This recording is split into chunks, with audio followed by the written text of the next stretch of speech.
TV news আপনাদের সকলকে স্বাগত জানাই। এই মুহূর্তে যে খবরের দিকে নজর রাখবো, কাপা অন্তর্গত মাঝিপাড়া পলাশী পঞ্চায়েত এলাকায় বারংবার কিন্তু চুরির ঘটনা ঘটছে। অবশ্যই আমরা কথা বলেছিলাম যেই বাড়িতে চুরি হয়েছে, যে বাড়িতে মানে বিএসএফ কর্মী, একটা বিএসএফ কর্মী জওয়ান, সে দেশের জন্য লড়ে যাচ্ছে, দেশকে রক্ষা করছে। এদিকে তার বাড়িতে তার পরিবার কিভাবে সুরক্ষিত রয়েছে, তার পরিবার সুরক্ষিত নেই। আজকের যে প্রশ্ন আমরা তুলছি যে তার বাড়িতে কিভাবে চুরি হচ্ছে। 1-2 টাকা নয়, এটি বহু টাকার অঙ্ক রয়েছে। তার 3তলা বাড়ি, 2তলা বাড়ি, কিভাবে নিচ থেকে চোর উপরে উঠে দিনের পর দিন এভাবে চুরি হয়ে থাকবে। আর সাধারণ মানুষ খেটে খাবে, খেটে খেয়ে পয়সা রুজি রোজগার করবে, আর চোর এসে চুরি করবে। এগুলো প্রশাসন খুঁটিয়ে দেখছে। প্রশাসনকে আমি প্রশ্ন করছি, তারা যেভাবে খুঁটিয়ে দেখছে আরো জোর কদমে খুঁটিয়ে দেখতে হবে। নমস্কার, এই মুহূর্তে সরাসরি কথা বলছি টিভি নিউজ তাপস বিশ্বাস। ঘটনা ঘটেছে, চুরি হয়েছে কবে? 30 তারিখে রাত্রে। কি কি খোয়া গেছে? 18,000 কেস, আর আমার গয়না মনে হয় 12 লাখ টাকা হবেই। আপনারা সবাই ছিলেন তো? হ্যাঁ, ছিলেন? আমরা সবাই ছিলাম। তাহলে আপনারা টের পেলেন না কেন? টের পেলাম না, এর জন্য কি আমাদেরকে রিসার্চ করে দিয়েছে। কিভাবে বুঝতে পারলেন যে আপনাদের রিসার্চ করে দিয়েছে? এ তো আওয়াজ করছে, আমরা বুঝতে পারলাম না কেন, কেউ বুঝতে পারলো না। কিভাবে কিভাবে উঠেছিল? এই যে সিঁড়ি দিয়ে উঠছে, না হলে উপর থেকে লাফিয়ে আসছে। আর এই দরজাটা আমার ছেলে কেন খেলতে খেলতে খোলা ছেড়ে দিয়েছে, আমরা দেখতে পারিনি। এমনি কি অন্য কোনো রাস্তা নেই ঢোকা, তাই তো? আর অন্য কোনো রাস্তা নেই, ওই রাস্তা দিয়ে নিয়েছে, লবি দিয়ে উঠে ওই জাম্প করে ভিতরে ঢুকছে, আরাম থেকে কাজ করছে। দেখছে ওই জানলা খোলা ছিল, ওই কেন ব্যাগ টেক সব করা ছিল, ওটা আমাদের সব টাকা পয়সা ছিল, যা সব নিয়ে গেছে। কত টাকা ক্যাশ ছিল ঘরে? 18,000। সবই নিয়ে চলে গেছে? হ্যাঁ, সবই নিয়ে গেছে। মানে আমার যে সব নিয়ে 18,000 ছিল, ওটা আমাদের ছিল 13-14,000 মতন। আর আনুমানিক তাও কতজন ছিল বলে আন্দাজ করছেন? 4-5 জন তো ছিলই। একজনের কাজ না, এটা একজনের কাজ, এটা সাহস পাবে না।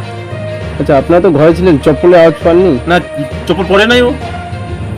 চপ্পল যদি আওয়াজ পাইতাম তা চপ্পলের দাগ থাকতো।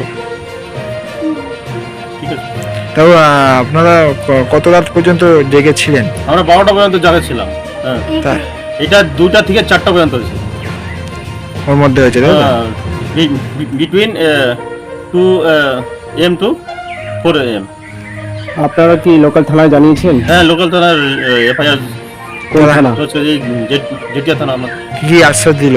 হ্যাঁ, থানা থেকে কি আশ্বাস দিয়েছে? আশা দিয়ে দেখি তাড়াতাড়ি রিকভারি করবে, লেকিন রিকভারি হবে কিনা না, যেরকম কাজ চলছে ওরকম তো জানতে পারতেছি না।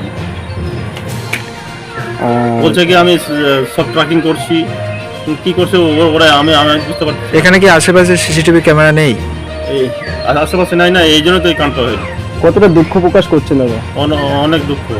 যার গেলেও মানে কি হার্ট অ্যাটাক হয় না, এটাই আমার লিভের অবস্থা দেখছেন, সেরকম হয়ে গেছে, একদম মরার মতন হয়ে গেছে। তা প্রবেশ করেছিল, সেখানে কি গেট লাগানো ছিল না? হ্যাঁ, ওটা খোলা রয়ে গেছে রাত্রে। আচ্ছা, মানে গেট লক ছিল, লেকিন যখন ঝড় বৃষ্টি আসে, ওদিনকে 30 তারিখে ঝড় বৃষ্টি আসছিল, তো বাতাসে ওটা খুলে যায়।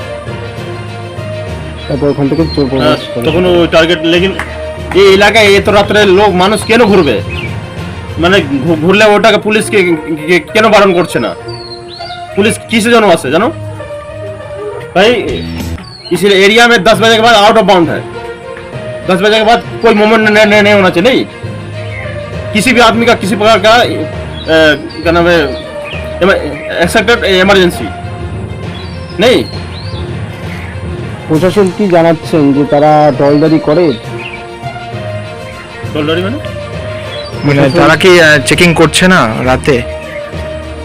এই ঘটনা কি এই প্রথমবারে হলো এখানে? না, এখানে হয়েছে, ওই পাশে হয়েছে, আরেকটা 3-4 মাস এদিকে হয়েছে।